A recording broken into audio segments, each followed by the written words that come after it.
page 5, he decides to start again and to travel in India. And then he says he wanted to lie. You know, he was a little bit embarrassed about being an author, and he wanted to lie that he was a doctor or a lawyer. But he didn't do that because he thought he might get caught out. So he says at the last line of paragraph 1, page 5, I stuck to the humble, bruised truth. Again, that indication that, you know, he's telling the truth and that he's a truthful person.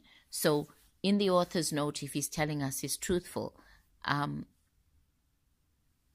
would we believe that he's lying in the rest of the novel? So he's kind of setting us up, I think, you know, that he's not lying, that he's telling the truth. Pondicherry is, of course, an important part of the novel. So that's first, second, third paragraph down. I arrived in the town of Pondicherry, self-governing union territory south of Madras on the coast of Tamil Nadu. The interesting thing about Pondicherry is that it was a French colony. That's pretty much the important thing, you know, need to know about it.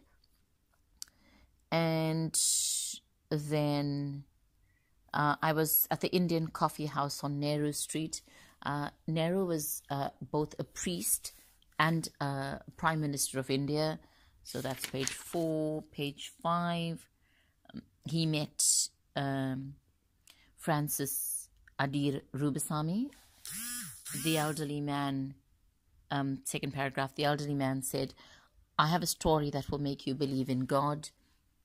2 themes in that sentence. 1, God and the belief or disbelief in God. And 2, the belief or disbelief in stories. So I have a story that will make you believe in God is an important line. He goes to the different religions, asking Francis, you know, which religion and that sort of stuff. And then eventually he decides to actually accept that he wants to listen to the story.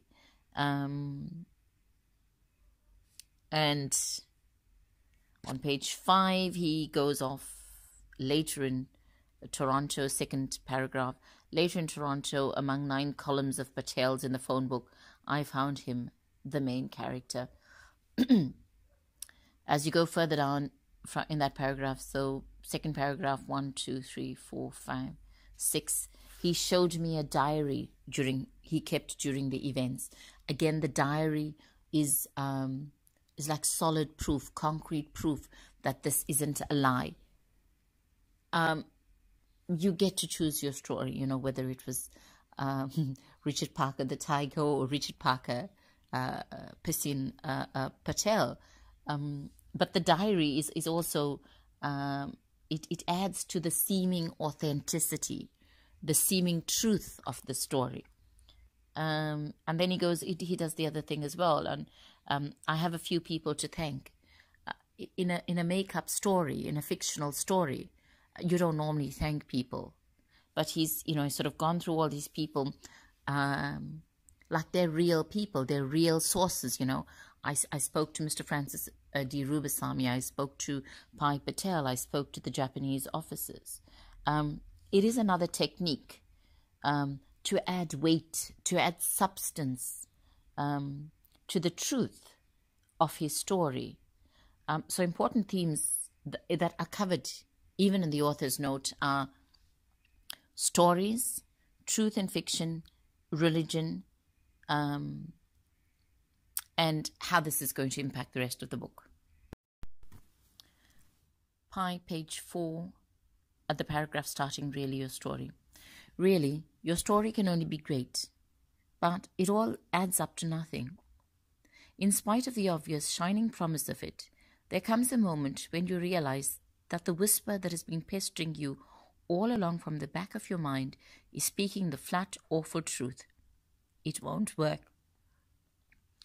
An element is missing that spark that brings to life a real story, regardless of whether the history or the food is right. Your story is emotionally dead. That's the crux of it. The discovery is something soul-destroying, I tell you. It leaves you with an abiding hunger.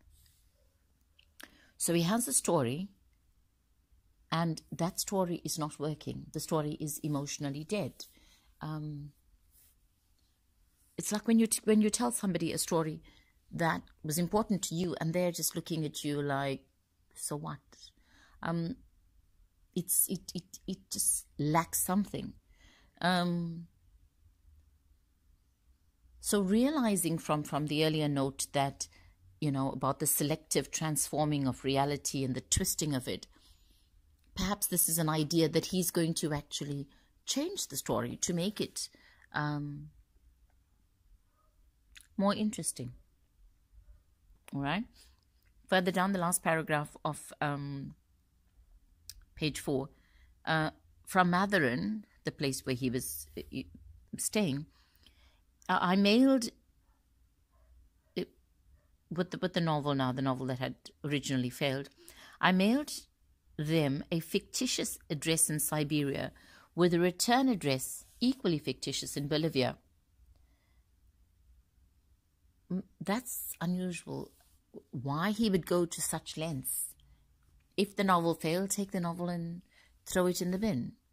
Why would you mail something to an address that didn't exist in Russia with a return address in Bolivia? So that's something for you to think about. I'm going to stop there.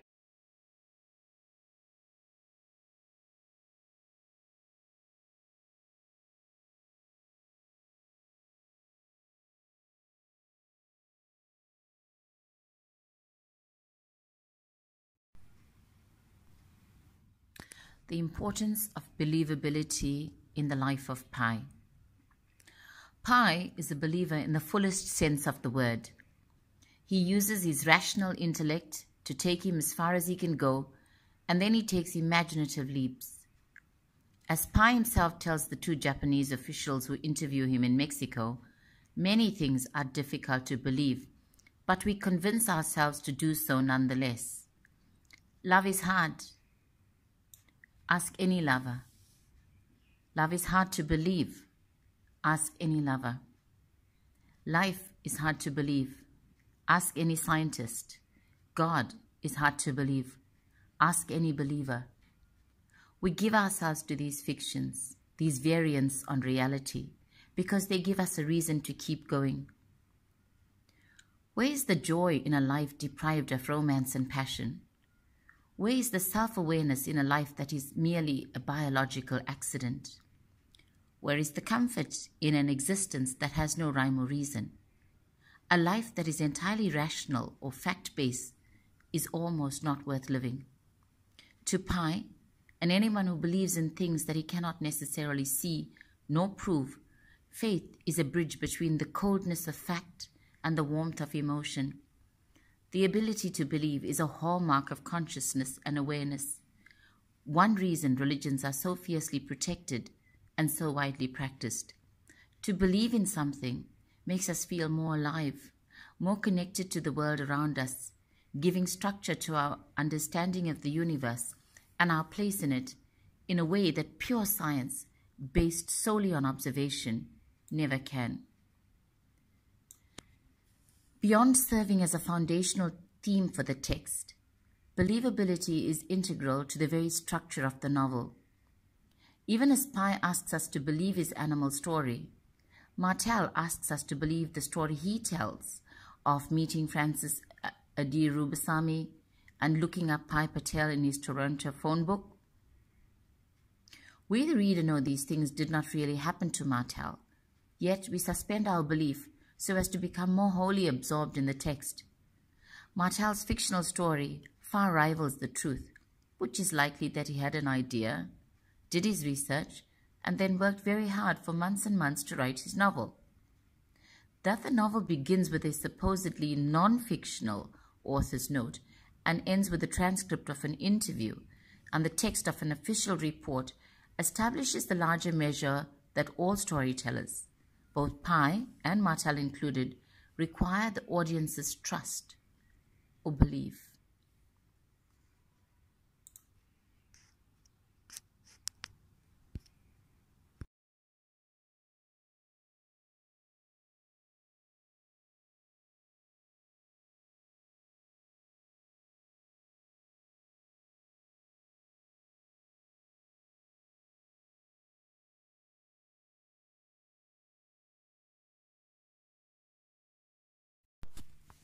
Chapter 9 is interesting observations about the distance that animals will feel fairly unthreatened by people. This is obviously different distances for different animals. And this is important, obviously, later on when Pai and Richard Parker need to maintain a certain distance from each other for the safety of both. Chapter 10, yet there will always be animals that seek to escape from zoos, and then how wild animals are actually captured.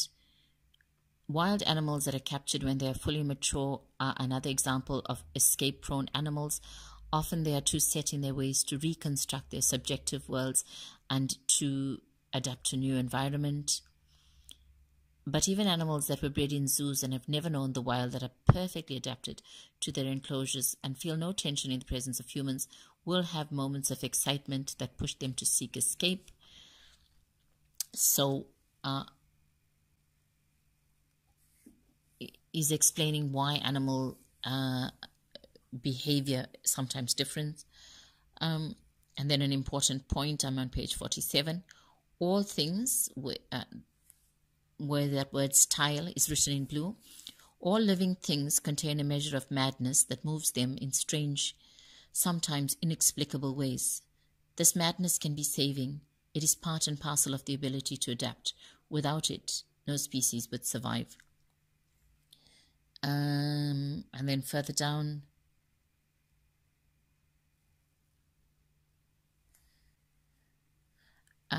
the reason that the leopards didn't escape was because they had no reason to. Animals that escape go from known into the unknown.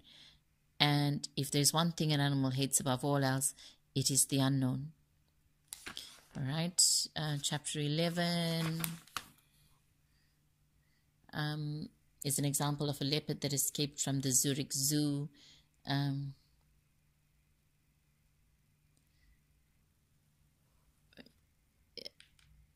I think it's important when he sort of gives like real, in inverted commas, real examples of what animals did. It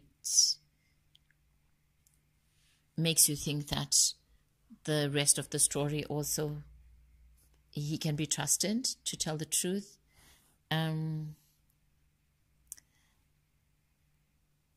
But various points hinted at matrimonial strife. Oh, so that in chapter 11, the black leopard had escaped because she was in an abusive relationship with another leopard. Chapter 12, at times he got agitated. This writing is in italics, so, it's the adult Pai. At times he got agitated. It's nothing I say. It's nothing I say. I say very little. It's his own story that does it. Memory is an ocean, and he bobs on its surface. And then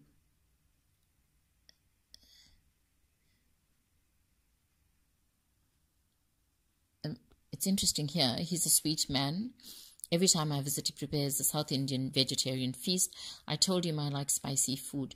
I don't know why is it such a stupid thing. It's a complete lie. And then he has to eat that food, and he has to put yogurt in it because it's so strong. It's a very simple thing, the thing about, telling the lie about spicy food. But if you lie about the small things, will you also lie about the big things? That's the end of chapter 12.